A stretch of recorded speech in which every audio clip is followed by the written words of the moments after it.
નમસ્કાર, હું છું કૃમલ હરિયા અને આપ જોઈ રહ્યા છો 4PM ન્યૂઝ ગુજરાતી. ગાંધી અને સરદારની ભૂમિ ગુજરાત કહેવાય છે. જે શાંતિ અને સમૃદ્ધિ માટે જાણીતું થયું છે ગુજરાત, તે હવે શું ડ્રગ્સ માફિયાનું સુરક્ષિત સરનામું બની ગયું છે? છેલ્લા 6 વર્ષના આંકડા તમારી ઊંઘ ઉડાવી દે તેવા છે. 2020થી 2025 સુધીમાં ગુજરાતમાંથી 1.30 લાખ કિલોથી વધુનું ડ્રગ્સ ઝડપાયું છે. અને શું આ સરકારની ઝીરો ટોલરન્સની નીતિની સફળતા છે કે પછી સુરક્ષા વ્યવસ્થાની ભયાનક નિષ્ફળતા? આજે આપણે વાત કરીશું ગુજરાતના દરિયાકાંઠે ફેલાયેલા આ સફેદ ઝેરના સામ્રાજ્યની.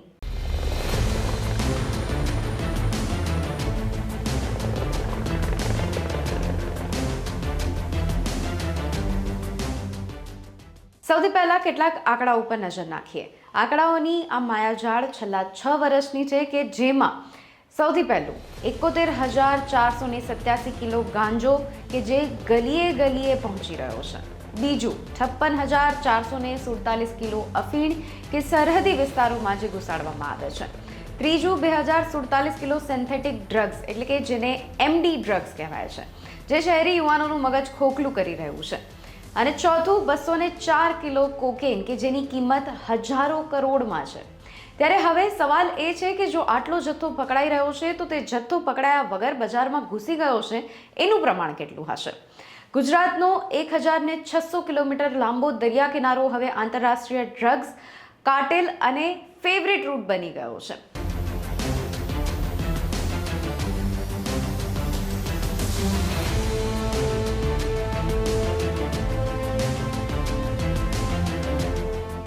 પાકિસ્તાન અને અફઘાનિસ્તાનથી આવતા ડ્રગ્સના કન્ટેનરો મુન્દ્રા, પીપાવાવ અને કંડલા જેવા બંદરો ઉપરથી પકડાઈ રહ્યું છે.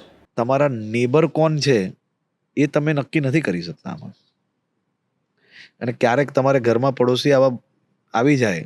આ લોકોનો વર્ષોથી જે પ્રયાસ રહ્યો છે, જે દૂષણનો પ્રયાસ રહ્યો છે, એ દૂષણના પ્રયાસની સામે અમે અભિયાનની બદલે જંગ લડી રહ્યા છીએ.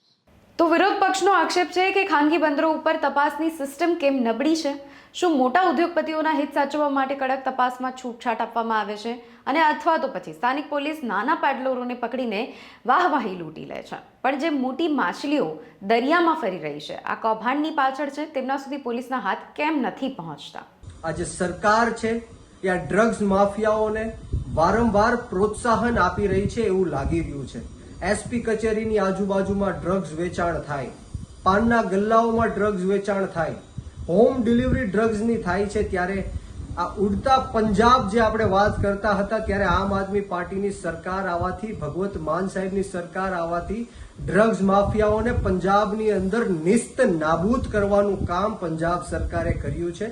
ગુજરાતમાં પણ થઈ શકે એમ છે, પરંતુ એમ કેમ પ્રકારે ગુજરાતના યુવાનો રોજગારી ન માંગી શકે એટલે ડ્રગ્સના રવાડે ચડાવીને સરકાર બિલકુલ નિષ્ફળ ગઈ છે. જે પાકિસ્તાનથી, ઈરાનથી, બાંગ્લાદેશથી, અફઘાનિસ્તાનથી ડ્રગ્સ હિન્દુસ્તાનમાં મોકલવામાં આવી રહ્યું છે, એમાં ગુજરાત એપી સેન્ટર બની ગયું છે.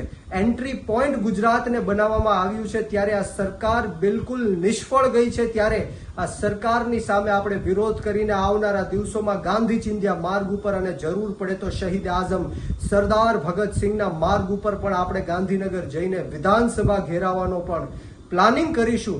સરકારની જે ઝીરો ટોલરન્સની નીતિ છે એ કામ નથી કરી રહી. એ ચોખ્ખું સાબિત થાય છે ત્યારે જ ગુજરાતમાં 1.30 લાખ કિલો ડ્રગ ઘૂસ્યું હોય અને મોટા ભાગનું જે ડ્રગ છે એ દરિયાઈ માર્ગે ગુજરાતમાં ઘૂસી રહ્યું છે.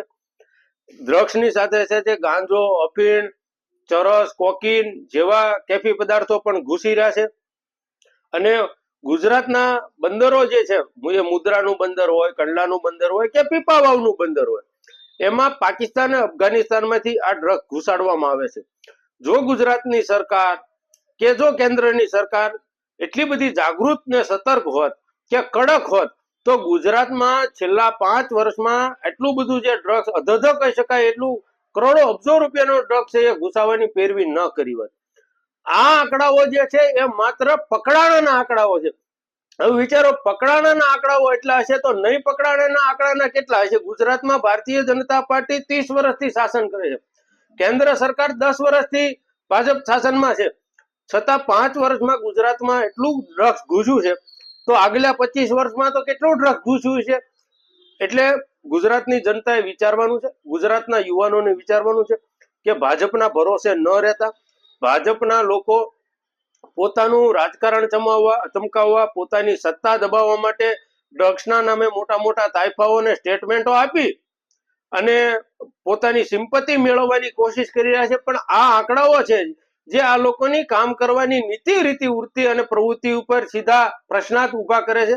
એટલે ગુજરાતના યુવા ધનને મારી વિનંતી છે કે ડ્રગ્સ સંઘવી એમના આ સંબોધાતા નથી, કારણ કે એમના શાસનકાળમાં જે રીતે ડ્રગ્સ ગુજરાતમાં ચોરે ને ચૌટે મળી રહ્યો છે, ગલ્લે પાનના ગલ્લેઓમાં મળી રહ્યો છે, રેસ્ટોરન્ટો કે ફાસ્ટફૂડોમાં પણ ઘણી જગ્યાએ ડ્રગ્સના કિસ્સાઓ, એમાં અમદાવાદ, સુરત જેવા શહેરોમાં જે રીતે કોમર્શિયલ બિલ્ડિંગોમાં ટોયલેટમાં જાઓ ત્યાંથી પણ ઇન્જેક્શનો મળે છે. એનો સીધો મતલબ એવો થાય છે કે ગુજરાતમાં બેફામ રીતે ડ્રગ્સ વેચાય છે.